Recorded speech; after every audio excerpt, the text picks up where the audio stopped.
Good evening, everyone. I'm Riley King, and welcome to the Riley King Newscast, right here on the Riley King Network. Let's begin. Man accused of kidnapping woman, child outside mall of New Hampshire. Let's take a listen to the video from WMUR News 9, Tim Callery.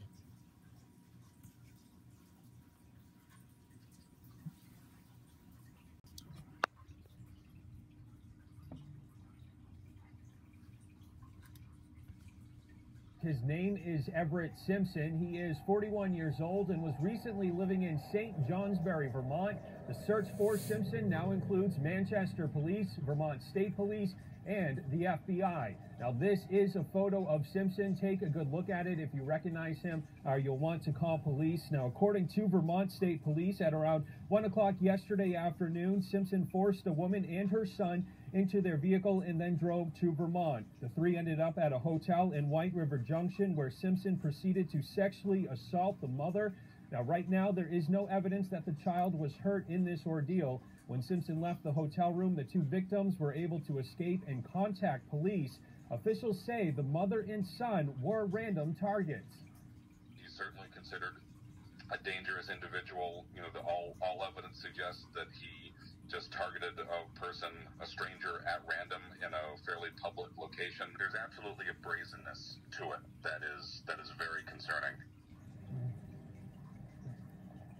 And now Vermont State Police who say it was just about 3 days ago prior to this incident when Simpson apparently escaped from a substance abuse rehabilitation facility located on the eastern side of Vermont. Right now, they say it appears he also stole a car before coming down here to New Hampshire. Again, if you have any information on his whereabouts or if you happen to come across him, do not approach him. State Police say instead call 911. Reporting live in Manchester, I'm Tim Callery, WMUR News 9.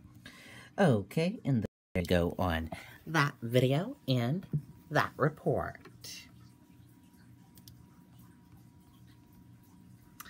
Good Samaritan helps as grandmother, young child escape burning car.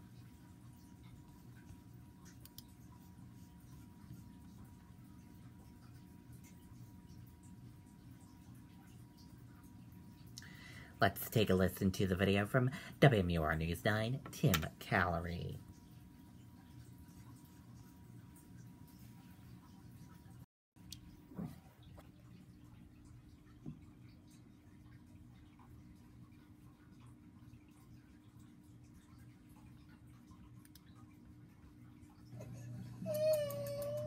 Bonita Noviello is counting her blessings and holding her granddaughters extra tight after they had quite the scare on the side of a busy New Hampshire highway. I had angels following me. The three were heading to a birthday party on Saturday. Noviello was going down 293 when she came across a mattress in the road. She says she couldn't avoid it. Kind of went over it. I looked in my back mirror to see if I could see it behind me. I didn't. So I was figuring I should probably be aware of that I might be dragging it. As she made her way onto 93 South, she smelled smoke and pulled over. Moments later, her car caught fire. Noviello jumped into action. You just go into this mode where all you know is you're getting the kids out. While she was doing that, a group of strangers pulled over to help, including Stephen York. An absolute inferno. I couldn't believe something could go up that fast. And he came and said, yeah, let's get you away from the car. York says he didn't hesitate to help and is just relieved everything worked out. You know, hope someone would do that for me. You know, but yeah, she was amazing. She kept her composure. You know, her words to me after it was over, it's just a car as long as everyone's safe. They were wonderful. They were really, really wonderful, all of them. And Noviello is also crediting her little granddaughters for remaining calm and cooperating throughout the entire ordeal. Reporting live in Manchester, I'm Tim Callery, WMUR News 9. Okay, and there you go on that video and that report. Crashes took 144 lives on New Hampshire roads in 2018. Fatal crashes claimed 144 lives on New Hampshire roads in 2018, up from 102 in 2017. Captain William Haynes, commander of the Office of Highway Safety, told WMUR that 91% of the crashes were related to behavior behind the wheel. The other 9%, Haynes said, were due to medical event or vehicle malfunction. At the second annual New Hampshire Office of Highway Safety Night hockey tournament in Manchester on Saturday, the focus was cracking down on impaired driving. Police urge people to participate in safe driving habits. By being one of our partners, that means they make the right choices when operating on our highway, to not drive distracted, to not drive impaired, not follow too closely, not speed, Haynes said. Those types of behaviors that are causing fatalities.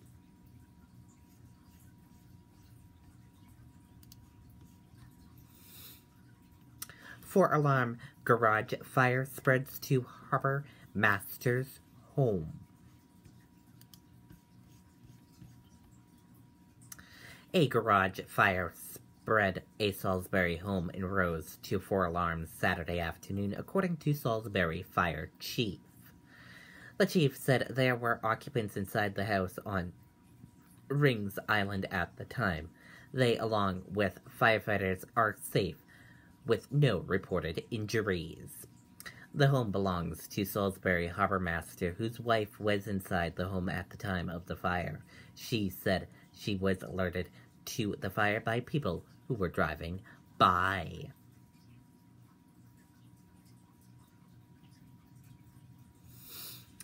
There is no word yet on the cause of the fire, and it appears to be extinguished at the moment.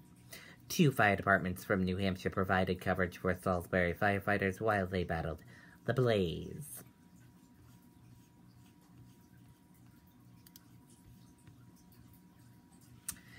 Transfer your debt and pay no interest for 18 months.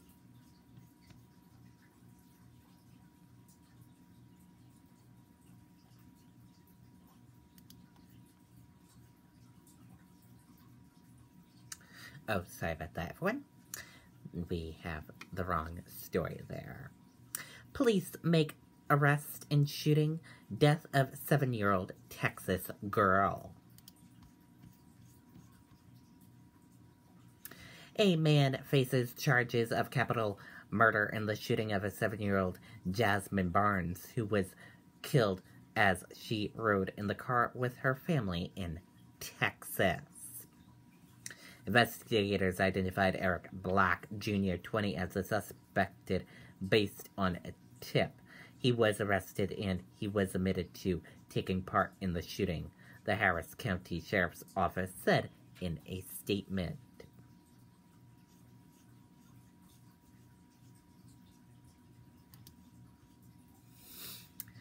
Talks on government shutdown continue on Sunday.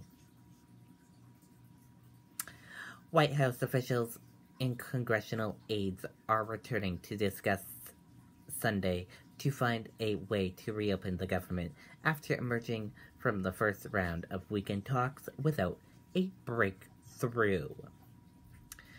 President Donald Trump tweeted Saturday, "Not much headway made today."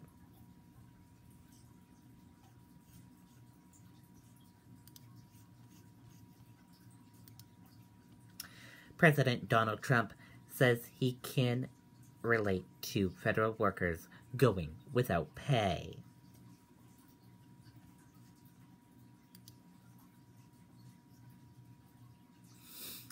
President Donald Trump said he can relate to the furloughed federal workers who won't be able to pay bills if the shutdown continues, but added that they will make adjustments. And that does it for the Riley King Newscast right here on the Riley King Network. I hope you all have a great rest of your Sunday evening, and I'll see you back here tomorrow for another newscast. And I'll have news report coming up in a little bit. Good night, everyone. Bye.